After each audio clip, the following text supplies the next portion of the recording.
warahmatullahi wabarakatuh. Selamat pagi, salam sejahtera untuk kita semua. Kami di sini dari kelompok 4 ingin mempresentasikan tentang tahapan pengoperasian sistem informasi geografi.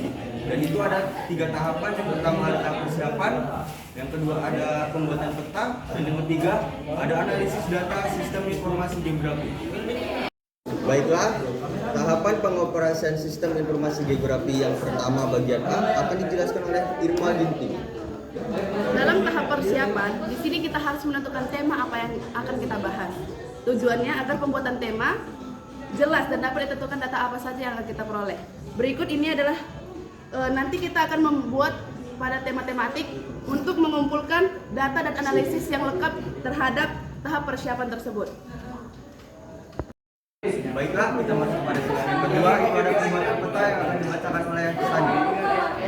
Kedua, pembuatan peta. Jika data dan peta telah terkumpul, maka kalian sudah siap melakukan pembuatan peta. Langkah-langkah kerja dalam pembuatan peta yaitu siapkan alat dan gambar dan media gambar yang digunakan. Kedua, siapkanlah peta yang telah dikumpulkan dari berbagai gambar. Ketiga, tempatkanlah peta yang sudah siap digambar yang pada meja gambar. Keempat, tempatkan pula di atas peta tersebut plastik transparan.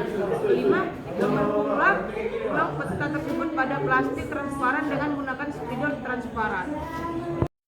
Kita masuk yang ke bagian C, analisis data sistem informasi geografi yang akan dibacakan oleh Abdul Qadir Jailan. Jika peta pergabungan telah selesai dibuat, maka tahap berikutnya adalah tahap analisis.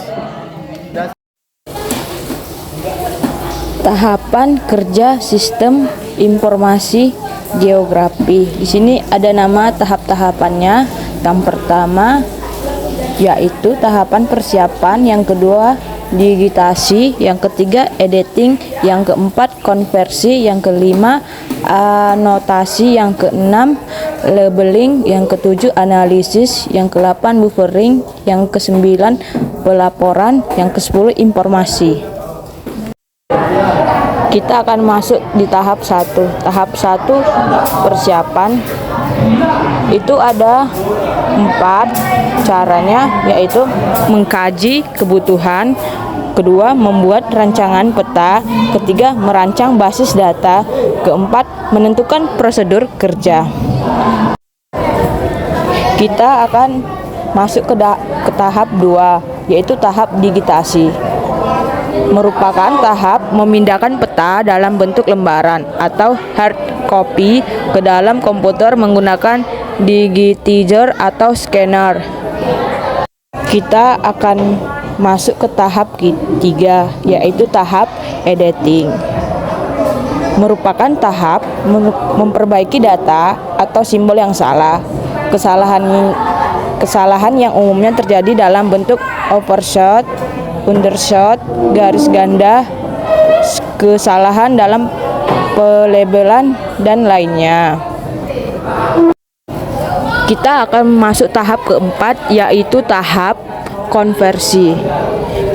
Tahap penyesuaian koordinat dengan mengubah koordinat hasil digitizer ke dalam koordinat lintang dan meridian bumi yang sesungguhnya. Setelah tahap keempat, kita akan memasukkan tahap kelima, yaitu tahap anotasi. Tahap dilakukannya pemberian nama atau catatan terhadap berbagai objek yang ada pada peta. Misalnya, nama sungai, nama kota, nama gunung, nama daerah, atau nama wilayah. Kita masuk tahap keempat, kita akan ke tahap keenam, yaitu tahap labeling.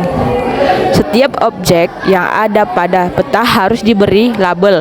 Fungsinya sebagai identitas dari objek tersebut.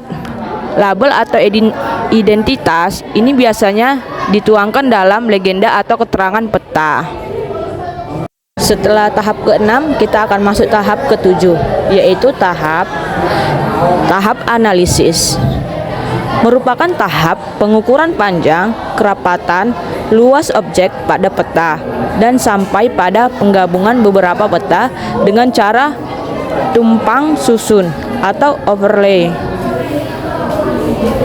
Setelah tahap ke-7 kita akan masuk tahap ke-8.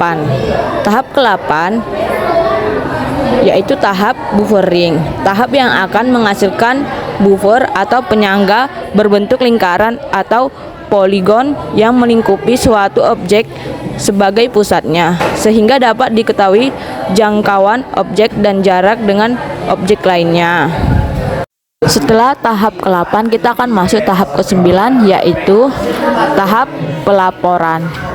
Merupakan tahap keluaran data yang dilakukan dalam bentuk menampilkan peta pada layar monitor atau dicetak melalui printer atau plotter.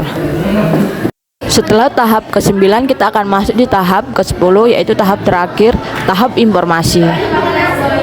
Merupakan tahap mengaitkan basis data dengan jaringan atau network melalui internet agar dapat diakses oleh orang lain. Baiklah, di sini kita akan masuk pemanfaatan sistem informasi geografis. Baiklah, masuk tahapan yang A adalah pemanfaatan sistem informasi geografi untuk investigasi SDA. 1. Menyajikan data geospasial sebaran dan potensi sumber daya alam di suatu wilayah. Yang kedua, menyajikan data geospasial sebaran kawasan lahan di suatu wilayah. B. Pemanfaatan sistem informasi geografi untuk perencanaan pembangunan. Yang pertama di bidang transportasi itu untuk perencanaan sistem jaringan jalan, analisis kawasan rawan kemacetan. 2. Di bidang pariwisata untuk menyajikan data geospasial potensi pariwisata suatu daerah. Yang ketiga di bidang sosial budaya untuk menyajikan data geospasial sebaran penduduk suatu wilayah. Baiklah, kita masuk ke tahap selanjutnya, yaitu C. Pemanfaatan sistem informasi geografi untuk kesehatan. 1. Menyajikan data geospasial penyakit di suatu wilayah. Yang kedua, memonitoring suatu penyakit. Dan yang ketiga, menyajikan data geospasial kesehatan lingkungan di suatu wilayah. D. Pemanfaatan sistem informasi geografi untuk mitigasi bencana. 1. Pencegahan terjadi bencana alam di masa yang akan datang. Kedua, menyusun rencana-rencana pembangunan kembali di daerah bencana. Ketiga, menyajikan data geospasial daerah rawan bencana alam. Sekian hasil video pembelajaran dari kelompok kami. Mohon maaf bila ada kesalahan karena kesempurnaan datang dari Tuhan. Kesalahan datang dari setan, kita hanya korban. Sekian dari kelompok kami. Selamat pagi, siang, malam, dan itulah.